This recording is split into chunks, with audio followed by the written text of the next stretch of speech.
नहीं है और सदन में जो बातें थी उसको लेके कई सारे बयान विपक्ष की ओर से किए जा रहे हैं। मैंने आज जो सदन में हुआ उसमें कौन निर्णय लगता है जो दिल्ली से आज तो कोई ऐसी बात नहीं हुई जो दिल्ली से कोई जोड़ा जा सके। बात अगर एसआईआर की है तो ये आज की बात थोड़े, ये तो पिछले 2 महीने से चल रही है।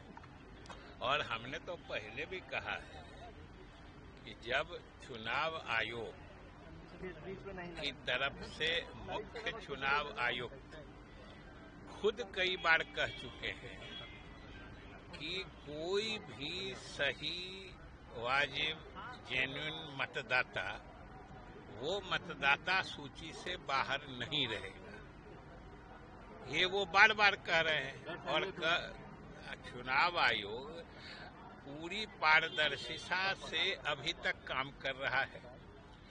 लगभग 90% से अधिक लोगों ने अपने मतदाता होने का पुनर्नवीकरण के लिए ऑलरेडी फॉर्म जमा कर चुके हैं। जो 10% बचा है उसके लिए उस 10% की सूची चुनाव आयोग सारे राजनीतिक दलों को उपलब्ध करा दिया है कि भाई आप लोग भी देखिए ये 10% क्यों नहीं आ रहे हैं।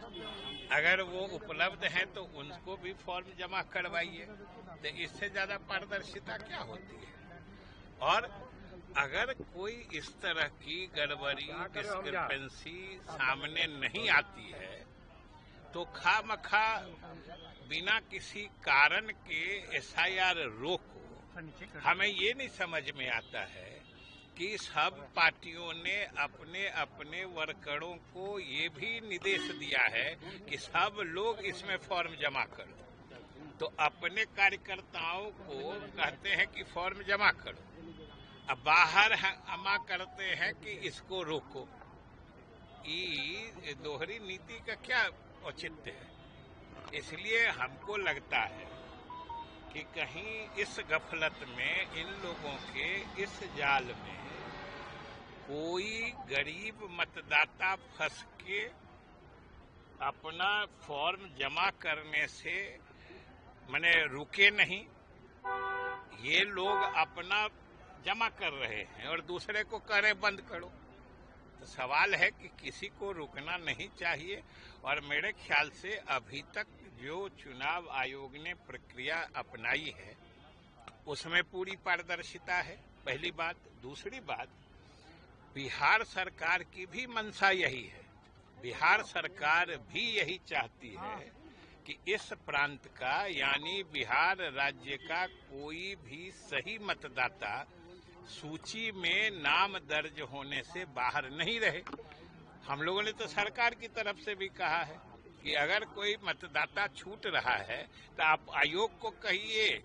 सरकार भी जरूर अगर देखेगी सही मतदाता छूट रहा है तो सरकार की तरफ से भी कहा जाएगा।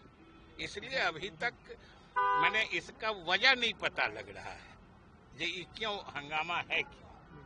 और सदन की कार्रवाई भी खराब हो रही है। बिल्कुल, सदन की कार्रवाई तो हम लोग तो हमेशा कहा है कि भाई आप अगर आज जैसे तय हुआ था कि सब लोग बोलना चाह रहे थे तो हम लोगों ने तो सरकार की तरफ से कहा कि सुन लीजिए, सरकार भी अपनी बात रखेगी।